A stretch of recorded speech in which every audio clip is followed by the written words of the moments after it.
Todos juntos, o verso de número 24.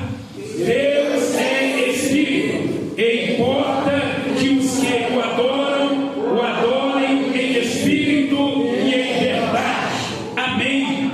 Deus seja louvado pela leitura da palavra. Podeis tomar os vossos assentos. Nós não podemos se esquecer que nós fomos criados para o louvor da glória de Deus.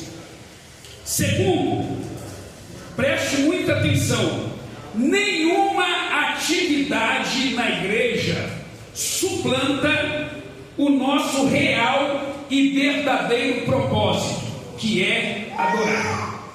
Terceiro, nenhum trabalho para Deus, vou repetir, nenhum trabalho para Deus ocupa o lugar da adoração. Quarto, Deus até gosta do nosso trabalho, mas o que Ele gosta mesmo é da nossa adoração. 5, antes de trabalhar para Deus, nós precisamos adorar a Deus. Número 6, o nosso relacionamento com Deus não começa pelo trabalho que nós fazemos para Deus. O nosso relacionamento com Deus começa pela adoração que nós prestamos a Deus. Número 8, é preciso nós entendermos que trabalhar para Deus é uma coisa e adorar a Deus é outra coisa. E eu concluo dizendo que tem muita gente que até trabalha para Deus, mas poucas pessoas adoram a Deus. Nós começamos essa série de mensagens há 4 semanas atrás, e na primeira mensagem nós falamos do real motivo da nossa existência. Nós falamos que fomos criados para o louvor da glória de Deus. O motivo real da nossa existência é a adoração. Nenhum de nós nascemos apenas por nascer. Nós nascemos para adorar. E quem não adora a Deus não cumpre o seu maior propósito de vida. Foram mais ou menos isso que nós falamos na primeira aula. Na segunda aula, nós discorremos sobre o seguinte tema: Deus aceita qualquer adoração?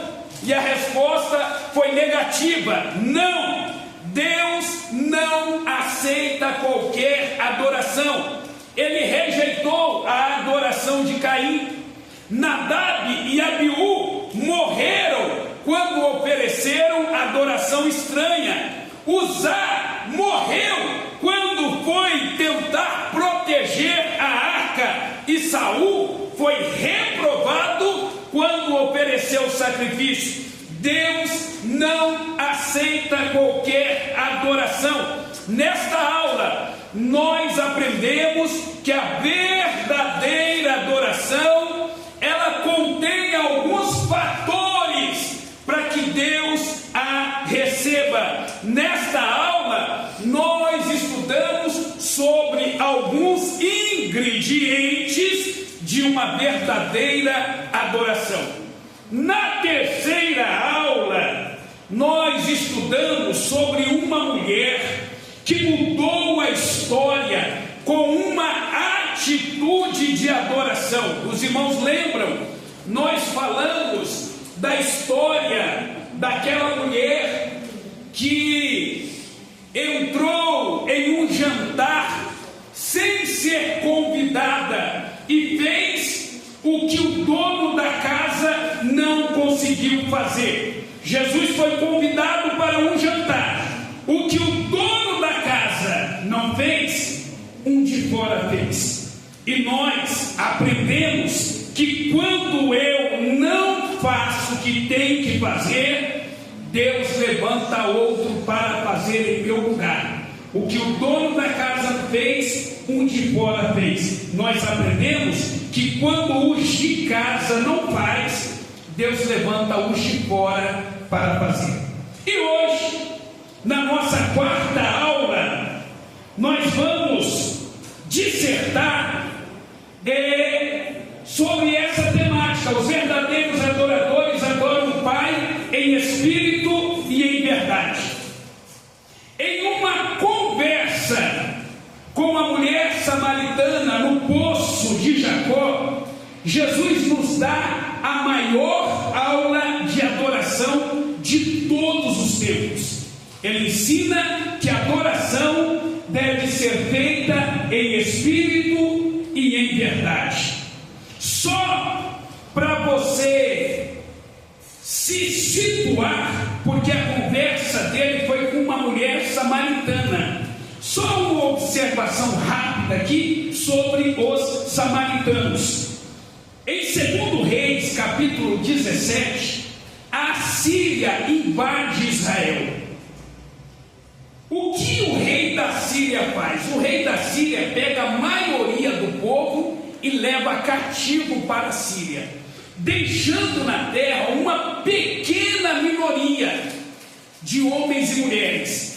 E o que o rei faz? O rei, como ele dominava a terra naquela época, o rei da Síria, ele pega pessoas de outras nações, estrangeiros, e trazem para Israel. Esses estrangeiros passam a morar em Israel juntamente com aquela minoria que ficou na terra.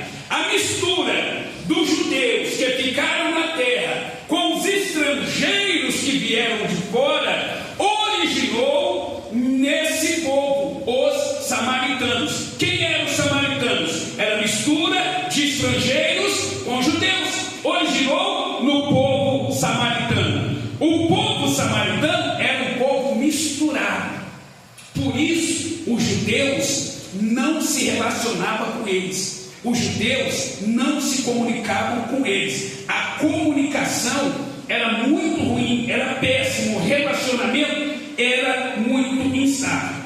Foi por isso que na primeira palavra da mulher, ela diz: como sendo tu judeu, me pede a mim, que sou uma samaritana, água. Então havia esse preconceito, essa divisão, havia essa separação. Quando Jesus se aproximou daquela mulher, Jesus quebrou todos os paradigmas e preconceitos para dar a maior aula de todos os tempos sobre adoração. Aí eu faço uma pequena observação. Jesus, ele insinuou para aquela mulher o seguinte, porque ela disse: os judeus adoram em Jerusalém e os samaritanos adoram no Monte Gerizim. Era tudo Israel. Jesus insinuou para ela o seguinte: vocês estão na terra do maravilhoso Deus, mas ainda não aprenderam a adorá-lo. E essa advertência de Jesus ecoa até os dias de hoje. Nós estamos na terra do maravilhoso Deus, na igreja, no santuário de Deus, na casa de Deus, no templo, e muitos de nós ainda não aprendemos a adorá-lo. Aí Jesus expõe uma verdade dura, mas verdadeira. Ele disse assim: o Pai procura, só se procura o que é raro. Quando Deus diz que procura, é porque são poucos que existem. Quando Jesus diz que o Pai procura, Ele está dizendo: nem todo mundo que frequenta a igreja é adorador, nem todo mundo que desceu as águas, se batizou, é adorador, nem todo mundo que está na casa de Deus é adorador, nem todo mundo que entra, departamento, trabalhos da igreja, é adorador. São poucos, são raros. Aí, Jesus conversando com aquela mulher, e ali ele explica como funcionava a adoração no Antigo Testamento. Como é que funcionava a adoração no Antigo Testamento? Primeiro, no Antigo Testamento tinha um lugar específico para se adorar. Aonde era? Os judeus eram em Jerusalém e os samaritanos no Monte Gerizim. Então no Antigo Testamento tinha um lugar específico para se adorar. Número 2, no Antigo Testamento tinha uma data específica, não era todos os dias. E quando eram essas datas para se adorar a Deus? Eram nas ocasiões que aconteciam as festas em Jerusalém. Nas festas, todo o povo era convocado a ir para Jerusalém para sacrificar e para adorar. Então, o Antigo Testamento tinha o lugar específico, tinha a data específica, e qual era a forma que se adorava a Deus? Era coletiva. Todo o povo se reunia, todo o povo se ajuntava e ali todos juntos adoravam a Deus. Era uma adoração coletiva. Então tinha data específica, tinha o lugar específico e tinha a forma específica para adoração. Mas aqui eu faço uma observação. A lei definia o lugar, a data e a forma, mas a lei não tinha a capacidade de levar o povo a uma verdadeira adoração. Porque a verdadeira adoração, ela não se manifesta através de fatores externos, mas internos. E a lei só produzia fatores externos. Por isso, apesar de haver ajuntamento, de haver reuniões, de haver formalidade, o propósito maior não era alcançado. A lei não tinha esse poder. Ela definia dia, definia lugar e definia forma, mas ela não tinha o poder de levar o povo a uma verdadeira adoração. Então Jesus passa a ensinar aquela mulher como se adora a Deus a partir do Novo Testamento, a partir dele, a partir de Jesus. Primeiro, Jesus diz para a mulher: não existe lugar específico. Lá no Antigo Testamento tinha um lugar específico, no Novo não existe lugar específico. E isso, irmãos, é uma questão muito importante, porque qualquer lugar que nós estivermos é lugar para se adorar a Deus. Nós não estamos presos a um ajuntamento que fazemos 2, 3 vezes por semana na igreja e por um período de 2 horas. E essa concepção de que igreja é lugar de adorar a Deus tem feito muitos crentes em casa se esquecer que são crentes, no trabalho se esquecerem que são crentes, na faculdade se esquecerem que são crentes. Esta palavra de Jesus revela uma verdade: você tem que ser crente em qualquer lugar que você estiver. Aí tem gente que diz assim: eu vou na igreja para adorar. Como assim? Vai na igreja para adorar? Negativo. Eu vou na igreja porque eu sou um adorador. Não dependo de igreja para adorar a Deus. Aqui é um dos lugares que a gente adora a Deus. Então eu não vou na igreja para adorar. Que história é essa? Eu sou crente. Sou crente de 2 horas por dia? Sou crente de 2 vezes por semana? Não.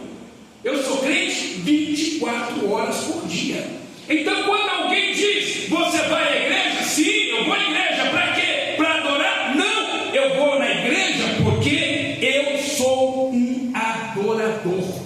Muito antes de chegar aqui, eu já estava adorando a Deus pela manhã. Muito antes de chegar aqui, eu já estava adorando a Deus no período da tarde. Então, Jesus ensina que não há um lugar específico. Segundo, ele ensina também que não existem datas específicas. Ele deixa muito claro que a adoração não está arranjada com datas, com festividades, com congressos e com conferências. Irmãos, a gente peca muito, a gente erra muito. O nosso espírito, ele fica mais eufórico quando a data é especial, quando o pregador é especial, quando o cantor é especial. E Jesus está dizendo, não existe datas. Eu não posso ser um crente de festividade, eu não posso ser um crente de congressos, eu não posso ser um crente de conferência todos os dias. É dia de se adorar a Deus, todos os dias. No culto de ensino da palavra de Deus, como hoje, é dia de se adorar a Deus. Jesus diz, no Antigo Testamento tinha uma data específica, no Novo Testamento não. Todo dia é dia de se adorar a Deus. Terceiro, Jesus diz, no Novo Testamento não existe uma forma para se adorar a Deus. Como é? Tem que ficar de joelho? Tem que ficar de pé? Tem que ficar sentado? Tem que deitar? Como é que se adora a Deus? Tem algum ritual? Tem alguma formalidade? Tem alguma posição do corpo? Jesus ensina que a única coisa que se exige na adoração, na forma de adoração, é a posição do coração. Irmão, vamos ficar de pé para fazermos a leitura da palavra. Vamos ficar de pé em sinal de reverência. Posição do corpo significa reverência? Nunca foi. Nunca foi. Irmão, até porque, você já viu as leituras que a gente faz aqui? Se isso for posição, irmão, Salmo 91. Isso é voz de adorador, irmão, pelo amor de Deus. Está muito longe. Então, está de pé, mas o coração está prostrado. Não adianta. A única coisa que se exige é a posição do coração. Estar de joelhos dobrados não significa nada se o coração não estiver dobrado também. Ficar de pé para fazer a leitura não significa nada se o coração primeiro não estiver de pé. Aí a gente vê e percebe que essas formalidadezinhas que a gente tem é tudo hipocrisia, porque a adoração, ela requer a posição do coração. É por isso que a gente se engana. Tem coisas que você vê, caraca, tocha, fogo puro, canela de fogo, coisa linda, Jesus. E você fica ali, e tem outro que fala, puxa, aquele irmão songamonga, viu? Misericórdia, viu? É uma múmia. Às vezes esse irmão que é múmia, que é o songamonga, é para você, para Jesus não é. O que manda é a posição do coração. E isso a gente não consegue ver com os nossos olhos. Quem consegue ver é só Jesus. Então, não existe uma forma para se adorar a Deus. Aqui eu vou fazer 3 observações e vou concluir.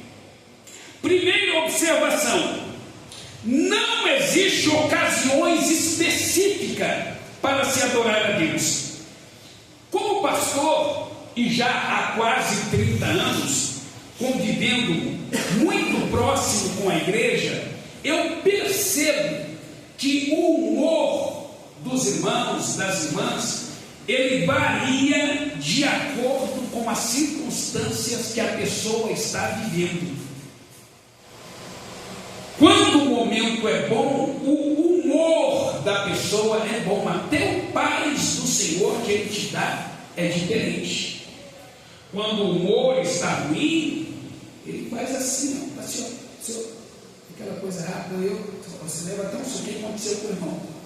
Varia, o humor depende da circunstância.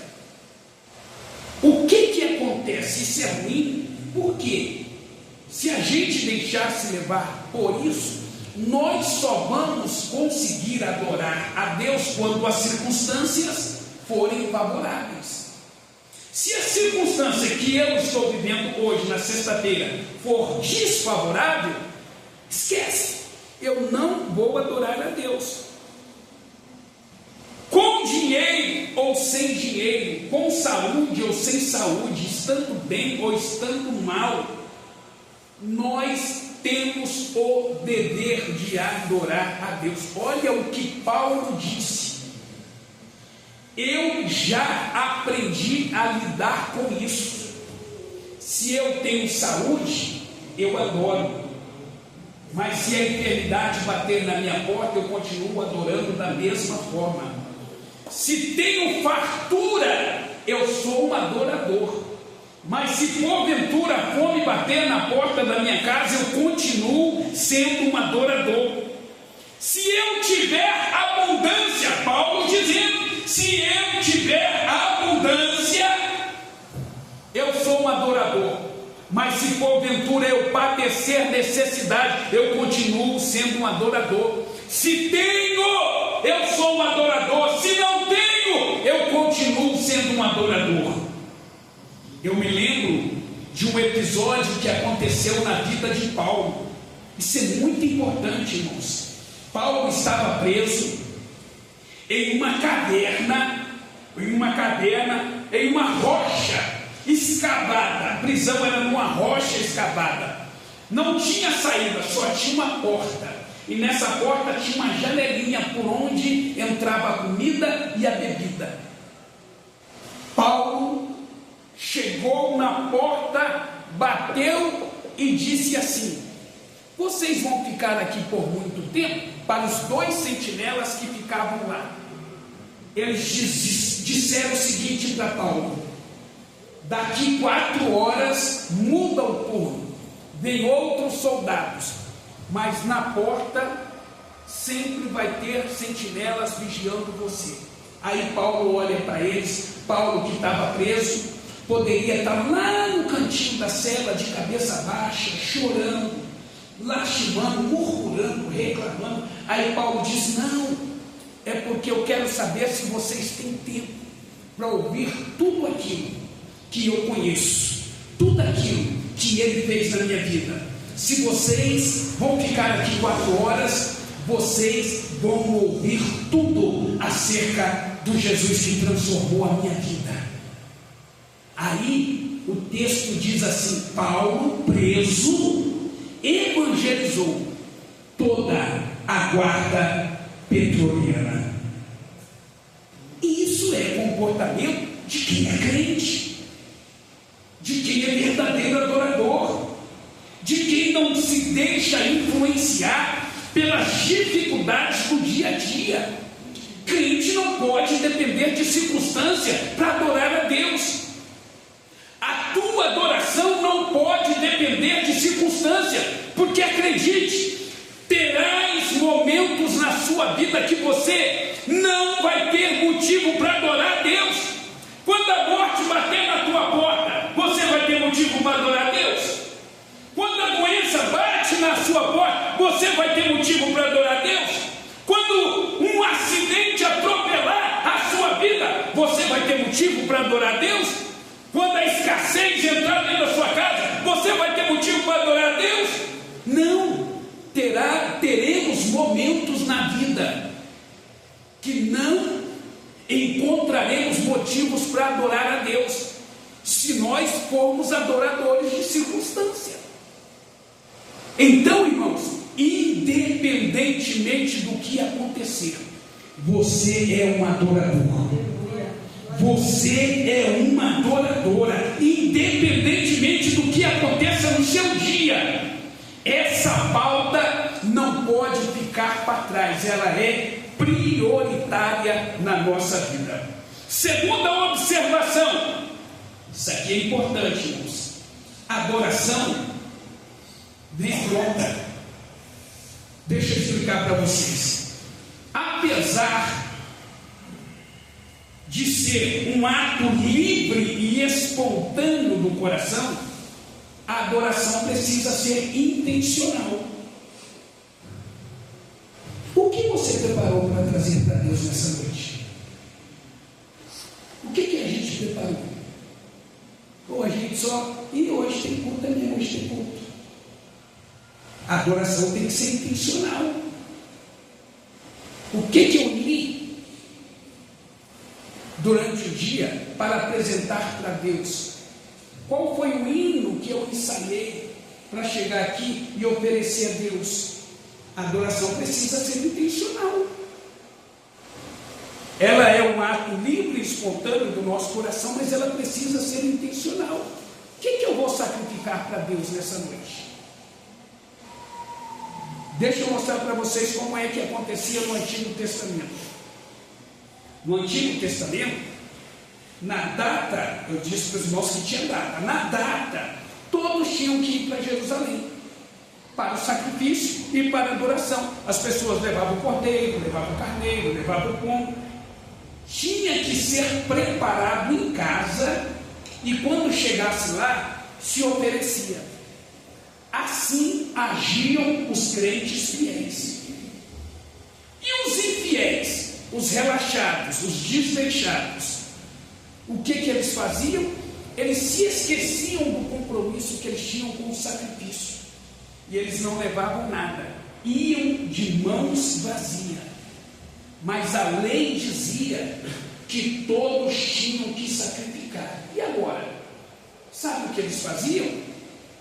Lá no templo tinha o comércio. Lembra do comércio? Que Jesus foi lá com o chicote e jogou as bancas no chão. Lá tinha o comércio. Os crentes infiéis, o que eles faziam? Chegavam lá no templo.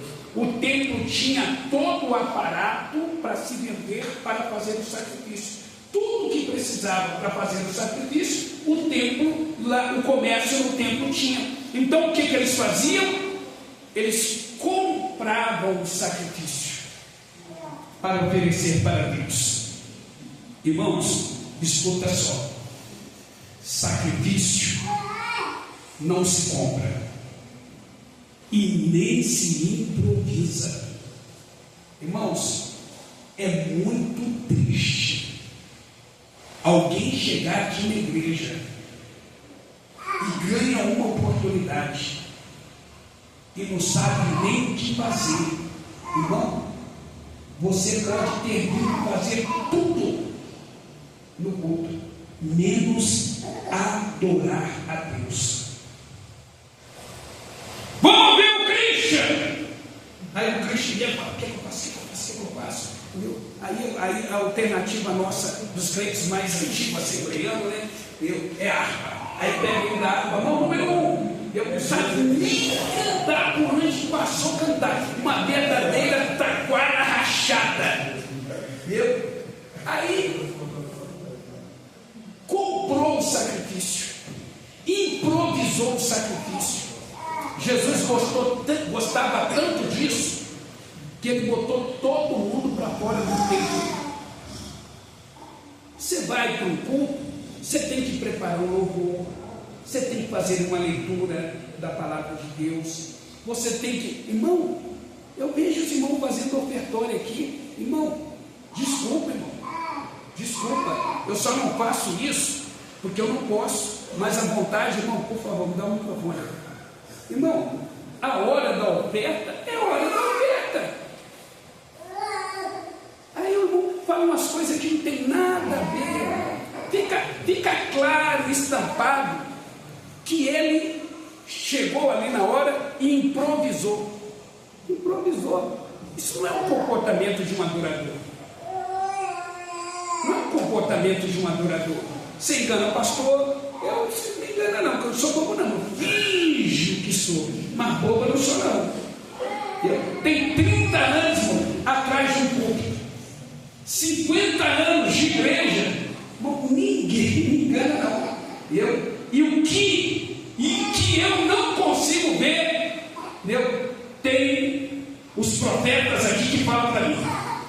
Deus revela para eles e eles falam para mim. Então eu consigo ver tudo.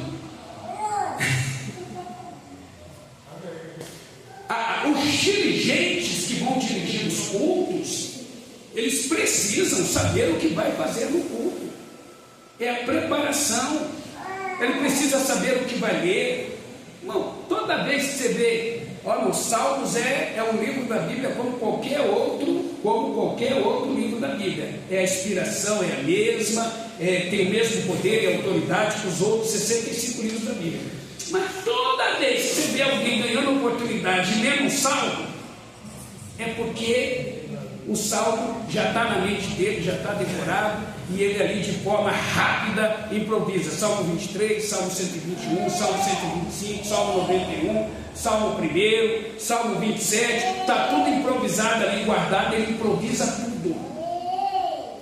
É vergonhoso, irmão, porque Deus, nós já falamos na segunda aula, que Deus não aceita qualquer adoração.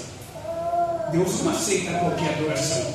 Então, a gente precisa se preparar. Por exemplo, a Ana Sara vai casar. Quem vai fazer o casamento? O pastor vai fazer o casamento. Como é que funciona isso? Pode acontecer um acidente, pode acontecer alguma tragédia, pode acontecer qualquer coisa que os irmãos sabem que acontece. O que aconteceu, gente? O casamento está marcado para 7 horas, vai dar 8 horas, o pastor não chegou. Ué, o que aconteceu? Aí daqui a pouco toca o telefone, carro quebrou na estrada, não tem como sair daqui, não vou chegar. E agora, Pedro? Como é que faz? E agora? Quem é que vai fazer o casamento? Quem é que vai fazer o casamento? Hã? Quem? O segundo. Mas o segundo preparou o casamento? Preparou a liturgia? Natan, você fez um casamento esses dias? Você fez na orelhada? Não preparou durante a semana? Dá para fazer um casamento na orelhada? E aí? Você, por não ter compromisso, vai estragar o momento mais especial da vida dos noivos. Tudo porque você não teve um compromisso com aquilo que Deus lhe confiou. Você está pensando que eu vou lá para a sede da nossa catedral e eu vou de mente vazia, de coração vazio? Vou não. Eu estou sentado lá, o pastor fala assim: pastor Zé, traz a mensagem. Aí eu estou zerado. Aí eu vou improvisar e posso jogar na lata do lixo 30 anos de ministério. Posso deixar de abençoar alguém que está sentado precisando de uma palavra de Deus recebida através de mim. Não posso, irmãos, improvisar. Não pode. Você vai, irmão, família cantando dia de domingo, irmão. Família. O dia especial de você trazer toda a sua família e ensaiar a semana inteira para apresentar um louvor bonito para Deus. Irmão, a família vem cantar aqui. Que arrependimento. Um monte de gente que não é crente, pessoas visitando, tudo desafinado, desorganizado. Uma prova de que não se dedicou a ensaiar. Não estou falando de perfeição, não. Não, pastor, mas eu não sei cantar. Como é que eu vou? Não estou falando disso, não. Eu estou falando de preparação, de escolher o hino, de orar por aquilo, de ensaiar e de trazer o melhor. Você sabia que o louvor tem poder para salvar uma alma? Você sabia que o teu louvor pode tocar o coração de uma pessoa e ele se converter? O maior, as coisas simples, irmãos, que a gente não dá valor e não faz certo.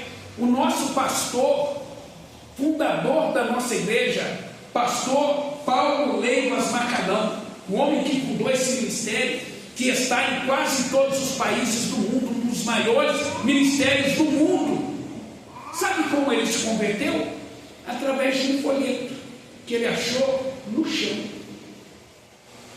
Olha o poder que as coisas de Deus têm. O folheto tinha uma mensagem de Deus. O teu louvor tem uma mensagem de Deus. É isso que você precisa entender. Os judeus, os infiéis, eles não tinham esse cuidado. Eles não levavam o sacrifício de casa, eles não preparavam em casa.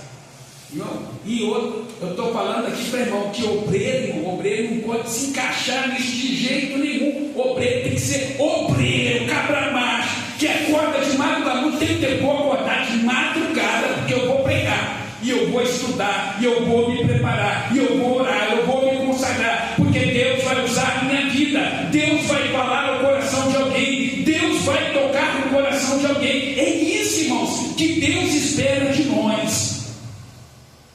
Terceira e última observação: o nosso compromisso com Deus, ele tem que estar acima. Isso aqui é para crente raiz, irmãos. O nosso compromisso com Deus tem que estar acima da nossa dor, dos nossos problemas, das nossas circunstâncias. O nosso compromisso com Deus tem que estar acima do não posso, do não tenho, do não sei. Irmãos, alguns anos atrás, eu estava vendo uma reportagem, final do Campeonato Paulista, Corinthians e São Paulo na final. Aí está lá os repórteres, estádio lotado, muita gente chegando, aquela aglomeração toda na frente do estádio, as pessoas todas querendo entrar, para assistir o jogo. Final do Campeonato Paulista. Daqui a pouquinho o repórter fraga um cara com as duas pernas quebradas, engessada. Aí o repórter fala assim: rapaz, que doideira é essa? O que você está fazendo aqui? As duas pernas quebradas no meio de uma multidão dessa. Sabe o que ele respondeu para o repórter? Para o Corinthians vale tudo. Aí eu pergunto: e para o nosso Deus? Irmãos, pensa comigo. Coisas insignificantes, coisas pequenas, coisas fáceis de resolver, resfriado, dor de cabeça, essas coisas que não nos impedem de fazer nenhuma atividade da nossa vida. Vou repetir: essas coisas não nos impedem de fazer nenhuma atividade da nossa vida, mas ela consegue nos impedir de realizar a mais importante missão da nossa vida: adorar a Deus. O resfriado, ele não faz você ficar em casa no dia de trabalho, mas ele faz você fechar a boca e o coração para adorar a Deus. As coisas banais da vida você rompe facilmente, mas as coisas banais da vida não conseguem deixar o seu coração abrir para Deus. Uma chuva que cai de manhã não te impede de chegar no teu trabalho. mas uma chuva te impede de cumprir a maior de todas as missões da sua vida, que é adorar a Deus. Estou exagerando? Ou isso não é a realidade que nós vivemos?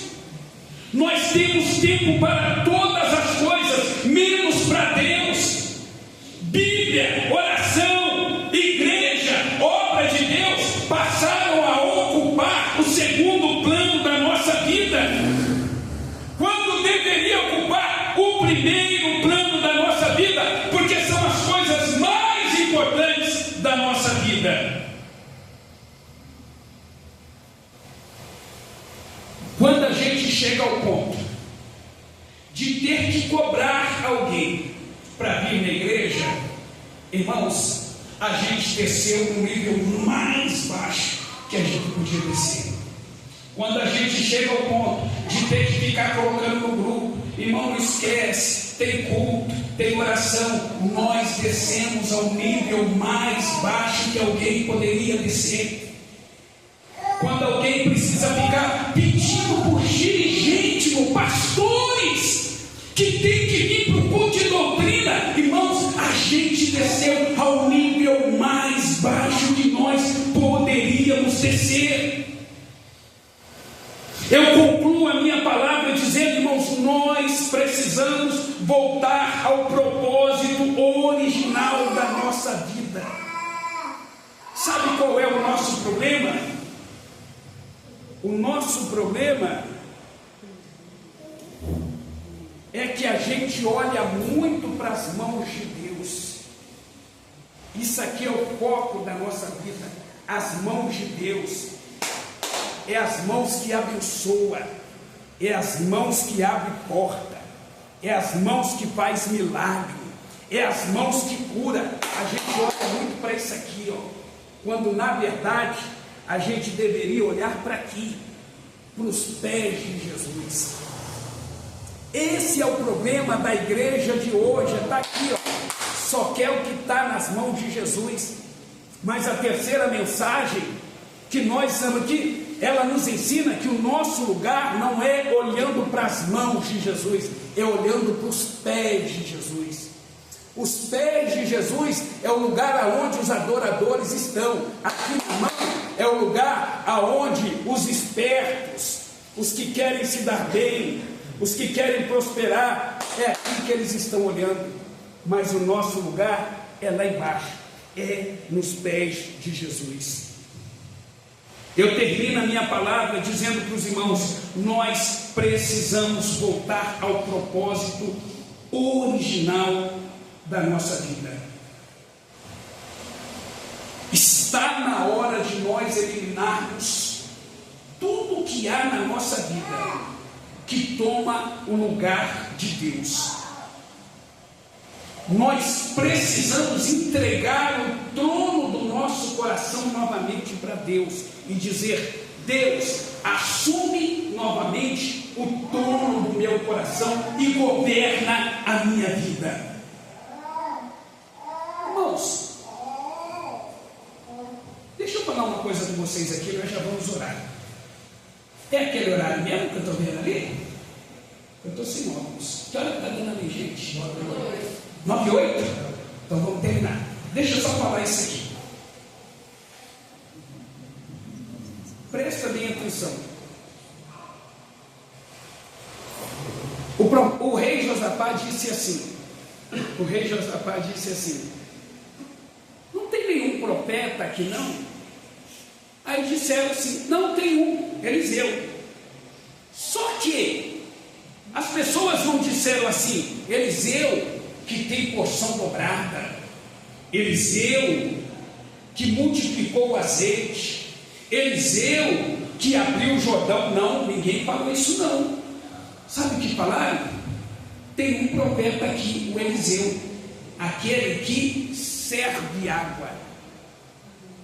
O que esse texto nos ensina? O que move os céus não é o que você faz. O que move os céus é o que você é. É muito diferente.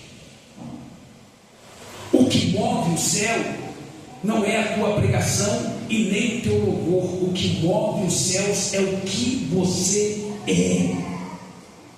Microfone, dom de cantar, dom de ensinar, dom de pregar, nenhuma dessas habilidades chama a atenção de Deus. O que impacta o mundo espiritual é quando o mundo espiritual olha e vê uma bandeja nas tuas mãos. Você é um servo. O que impacta o mundo espiritual e faz você atrair a atenção de Deus é quando Deus olha para as suas mãos e vê um vaso de alabastro e você quebrando o vaso e ungindo os pés dele. É isso que traz impacto no reino de Deus. Deus não está preocupado com o que você sabe, com o que você tem, com a sua capacidade, com a sua inteligência, com a sua intelectualidade, com a sua ciência, com a sua matemática. Isso para Deus não serve de nada. Sabe por que não serve de nada? Todos esses dons já são dele. Você não tem nada, é tudo dele. Então isso não impacta Deus. O que impacta Deus é vaso de alabastro quebrado, é óleo, é perfume ungindo os seus pés, é crente com a bandeja nas mãos, servindo. É isso que impacta os céus. Por isso, irmãos, eu tenho certeza que Deus está levantando uma geração que ama o púlpito? Não. Que ama o microfone? Não. Deus está levantando uma geração que ama os holofotes? Não! Deus está levantando uma geração para carregar bandeja, para estar com as mãos estendidas, servindo. Deus está levantando uma geração de adoradores que tem um vaso de alabastro, que tem um perfume para ungir os seus pés. Deus está levantando uma geração de adoradores que o adoram em espírito e em verdade. Irmão, se não for para louvar a Deus em espírito e em verdade, fica em casa, porque você está perdendo tempo. E naquele dia você vai correr o risco de Jesus olhar para você e dizer: eu não te conheço. Mas como não me conhece? Não te conheço. Mas eu preguei, eu cantei, eu profetizei. Então Jesus vai dizer: eu não te conheço. Mas como assim? Não, eu nunca desenvolvi, você nunca desenvolveu um relacionamento comigo, eu não te conheço. Nós não estamos mais vivendo um tempo para a gente ficar em cima do muro. Vocês se lembram que Jesus falou no domingo da pregação? Jesus disse assim através do pregador: eu tenho pressa. Foi isso que Jesus falou, está aqui, está na minha cabeça, irmão. Todo dia de manhã, de joelhos lá, eu estou conversando com Jesus para entender isso aí e para colocar isso em prática. Jesus tem pressa. Não dá mais para a gente ficar em cima do muro. Não dá mais para a gente ficar cocheando entre dois pensamentos: será que vou? Será que não vou? Não dá mais tempo. Não dá mais tempo para a gente protelar e deixar para amanhã. Jesus está nos chamando para o serviço hoje. É agora. Não dá mais tempo. E eu repito: se você não fizer, Deus vai levantar outros para fazer. Porque até das pedras Ele tem poder para levantar adoradores para Ele. Isso não é porque Deus precisa e necessita, é um ser carente da tua adoração. Deus não é carente. Deus te constituiu como adorador, porque isso é um privilégio que Ele te deu. Que Deus nos ajude, que Deus nos fortaleça, que Deus nos levante nessa terra para fazer a